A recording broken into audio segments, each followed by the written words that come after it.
everybody, it's Amanda. I just want to show you how to take and add a folder to your Schoology course.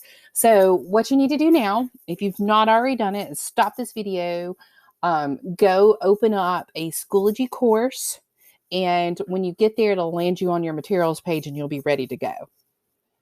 So if you already have your Schoology course open and you are on that landing page, which is your materials page, you're ready to go. So what you need to look for is right underneath like your class course title, there will be a add materials button. So if you click that add materials button, you'll see add folder.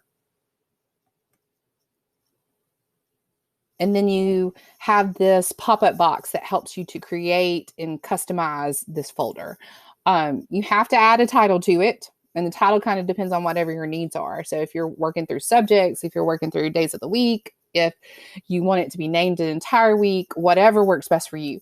So I'm just going to name mine a Monday folder. So Monday would be like where I would put all of the content for my students that they needed for their self-paced learning on that Monday, or for all of their learning on Monday.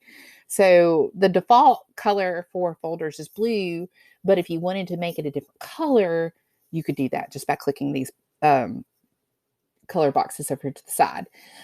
The description box is not required for this, but I think that in some cases that it might be beneficial.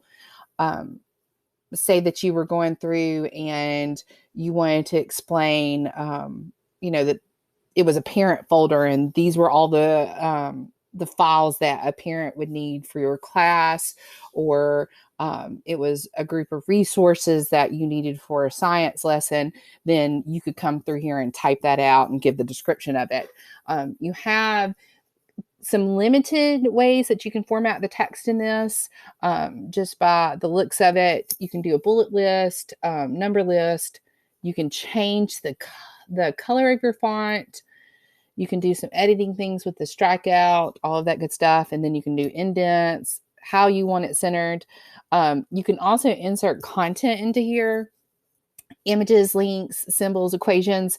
I would save this YouTube and Google Drive stuff for later.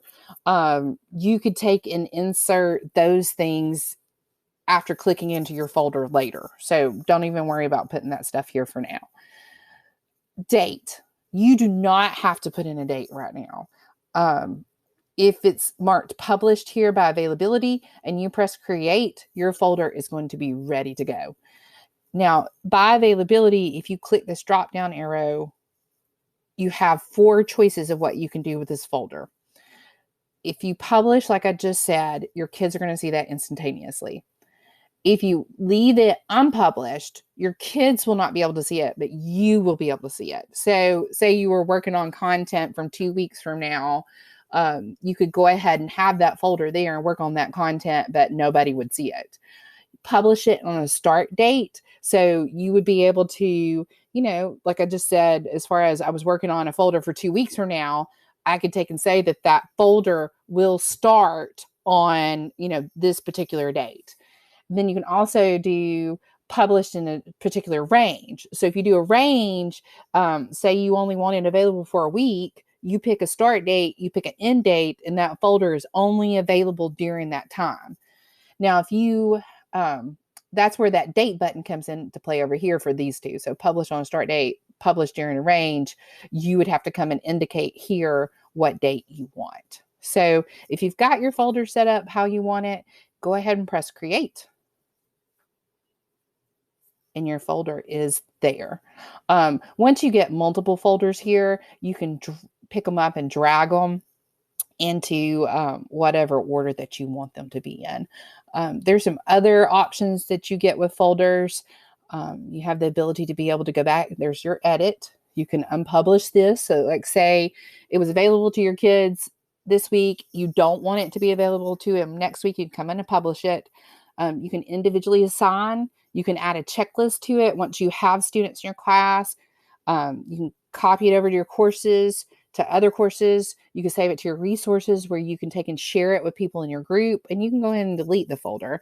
There will be videos that come on. There's another video for individually assigning, and then student completion if you want to see how to do those with your class. So that's all. That's all you got to do to add that folder. Let us know how we can help you.